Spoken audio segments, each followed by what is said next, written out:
Here's one thing: Gane hasn't been 185 pounds since he was 12. Right? Yeah. I mean, that's a big he's heavyweight, athletic, moves like a cat, and he's got world-class striking skills, man. That Tom Aspinall fight, that first round opened up a lot of eyes. Like, he looked fucking good, man. Yeah, it opened eyes all right. Opened up fucking Tom's eyes. I've noticed in a lot of Cyril Gane's fights, you know, if you look at that Tai Tuivasa fight, one of the shots that actually put him down was a strike to the back of the head.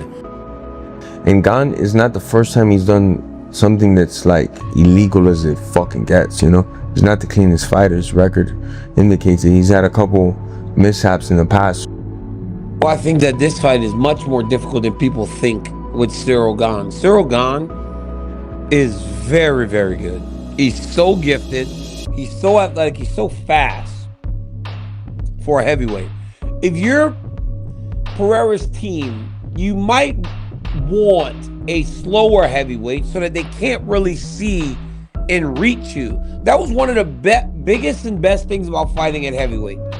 They were a bit slower, so they never necessarily got to you, especially early. Cyril Gane is not that. Honestly, his footwork and his skill set and his athleticism is what was giving the champion Tom Aspinall problems in that fight before he poked him in the eye.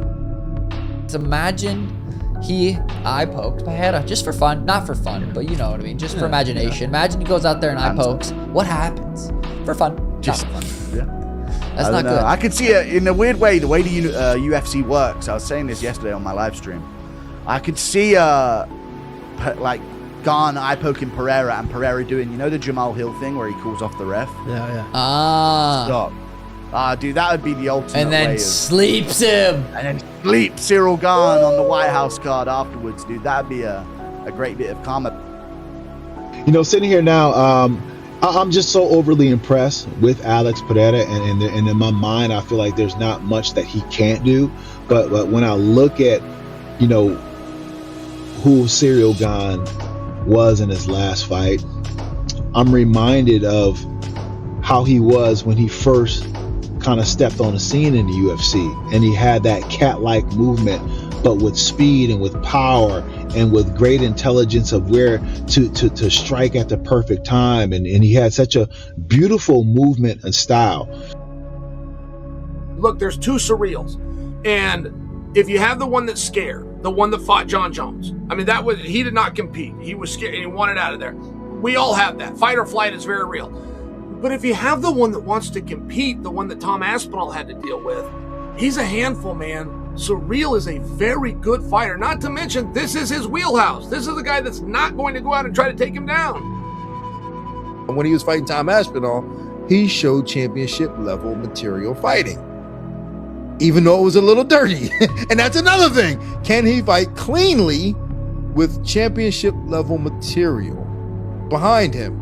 And that's what I want to see from him. But because he hasn't really shown that in the past, again, that kind of, for me, knocks it down a bit.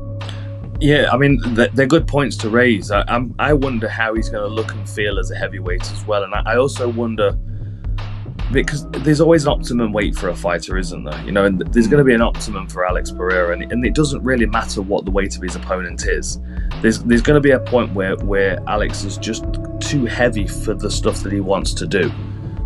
And you think the differences between guys that are fighting at middleweight, their ability to take a punch, and a guy at heavyweight and their ability to take a punch is very, very different. Gane is fast for a heavyweight. I think at first I thought Pereira was going to have the speed advantage, but I don't know if he will. The way Gane moves and covers distance, like he's pretty explosive. He's super athletic heavyweight. Super footwork. Yeah, right, lateral movement. He can get it in the pocket and out the pocket pretty quick. And then we saw, obviously, the Pereira sparring footage, and he looked a little slower. He was getting hit a lot. I don't think you can take a whole lot from that to how he's going to fight, but I just think Gane is fast for a heavyweight, man. The other thing about Pereira is this: he is an absolute dog. So because he believes in his power, and he believes that I can take yours to give you one of mine, and I know that when I land, I'm putting you down, he actually doesn't really pay as much attention to the defensive side of his fighting as I don't want to say that he should, but as you would need, especially fighting ahead. It's why Izzy knocked him out. It's why Izzy knocked him out in Miami. He was beating Izzy so bad with the leg kicks and the punches that he forgot to stay true to his defensive responsibilities. And Izzy hit him with the right hand and knocked him out. That's one of the areas that he has to make sure he doesn't leave openings when he gets into this fight with Cyril Gane. You know, when Alex fought a guy like Yuri Prochazka, the thing that I think that Yuri does really well is unpredictability, but what he does very bad is he leaves his defense behind. When he's throwing, there's a hand down. If his cross is going, his left hand's down. If his hook is going, his right hand's down. And a guy like Alex is a sniper. He's able to find those holes within your defense. Cyril Gane really doesn't have that. You know, it's very difficult to hit him. He doesn't get hit clean very much. He utilizes his movement really well, and he's tough to find. So it's going to be interesting to see how this plays out. Tom Aspinall, you saw it in that fight with a guy that has lethal power with his hands. He got frustrated with Cyril Gane because Cyril's ladder moving left, right, and then boom, boom, boom, and literally challenges in the pocket. So I feel like that's going to be a fight where, you know, the person that's going to have to really bring the fight to catch him, it is Alex Pereira, because Cyril Gane's moving, but also that movement for 5 rounds, you know, is particularly in your fight. I mean, you brought in the wrestling, but a lot of people tend to forget that Cyril Gane will also grapple too. So, by the way, even in our fight 4 years ago, I was impressed that he was trying the heel locks, you know, stuff like that. I know that was something that he could have come up with, but I was so impressed at time. And since then, I think also after the John fight, he went to Dagestan on this wrestling stuff. I think it's a very complete MMA fighter. I think you would be mistaken to just see him as a striker, as this. The fact that he's just such a good striker make people underestimate his ground game and oversee his ground game, you know, underlook his ground game. I mean, Ciryl might have an argument to being the most hated guy in the UFC anyway. If he's the first man to actually wrestle fuck Alex Pereira, that would be unbelievable levels of heat, you know? Yeah, then I pokes him afterwards when he gets up. Just I pokes him. He blinded Tom Aspinall and then wrestle fucked Pereira to remove any chance of John Jones ever returning. Yeah. I'm a Pereira fan. You know what I mean? Pereira. You know what I mean? I really like him a lot, you know? I want him to win. But I feel like, be honest, like, what's his name? He moved real light on his feet, real bouncy, real spacey, where I feel like Pereira needs to get closer and hit you with that left hook. What's his name's gonna be moving so much, kicking, and fighting at a different range where it's gonna be harder to hit him with the hook. And now you're going with these heavyweights and the power. I've been watching his sparring videos he's been putting out lately, and I've just been seeing him get hit too much. He's getting touched. Well, I ain't gonna lie. Yeah, he's getting touched a lot. I'm like, if you let those guys hit you like that, I don't know. Like, you see it on his sparring videos, and even when he's drilling with his coaches, there's a lot of slip counter. So he kind of almost has to leave his head available so it at least looks like a hittable target.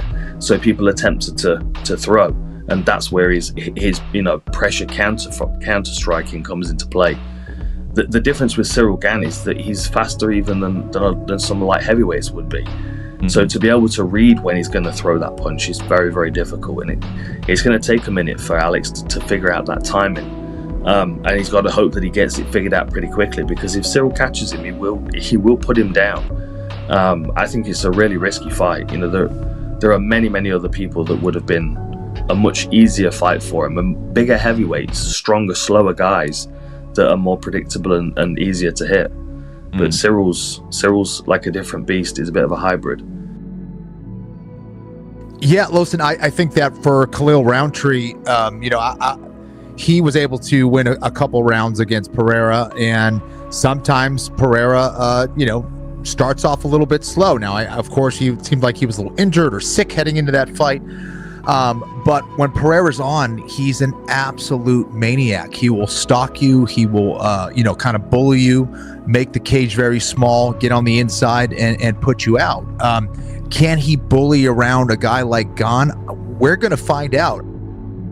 I'm not saying that he can't go out there and knock Cyril Gane out. I'm not saying he can't win this fight, but you move up to different weight class. I think I saw, was it Tom Aspinall maybe was talking about it too, where the size that he has amongst the middleweights when he fought down there, and even the 205ers, he's such a big guy, that it's a massive advantage. That is completely gone. Now you're really going to be relying on your skills. He fights a lot with his hands down. He does take shots to deliver his shots, right? Even Izzy was able to put him down. Granted, again, down at 185, you cut all that weight. And the fact that he's as big as he is, and now we know that. We see how big he can get. The fact that he was making 185 is disgusting. But yeah, man, he does take shots. Cyril Gane moves really well. I love Alex Pereira, but I'm kind of with you, and I've been leaning for that towards Cyril Gane since that fight got announced. I said, I think even if Cyril Gane wants to wrestle in that fight, I think he can. Dude, that's a tough fight for Poatan. I think people are kind of sleeping on that a little bit. So I don't think it's going to be like some disaster, but if the fight has to go 5 rounds and the margin of difference between how fast Gane can touch and go is just so because of the dynamics of how heavyweight works for both him and Poatan, how do you solve that problem? That's an interesting one. So I think that fight is super intriguing for any number of reasons, not least of which is that one. I like that fight. Alex Pereira is very good when he fights light heavyweights or middleweights who don't move a lot. Okay. Cyril Gane is a massive heavyweight who moves a lot, moves really well, really, really fluid on his feet, in and out, judges the distance really well and stuff like that. So stylistically, I think it's a good matchup for Gane. That being said, Gane doesn't like leg kicks. He doesn't fare well against leg kicks. He's a good kicker, but if someone kicks him, his leg kick defense isn't great. Alex Pereira, unbelievable leg kicker. Like his calf kicks. Have you seen the calf kicks he does? He slows people down. Like that's how he sets up the left hook. Is he kicks them to the calf, stops the movement a little bit, and then comes in with the left hook. I not only predict for you that we're going to see a successful, awesome Alex Pereira, I submit for you you're going to see the best version of Alex Pereira, and I think that's a very scary thought. I'm not sure people can really compartmentalize what goes in to having to beat the scale.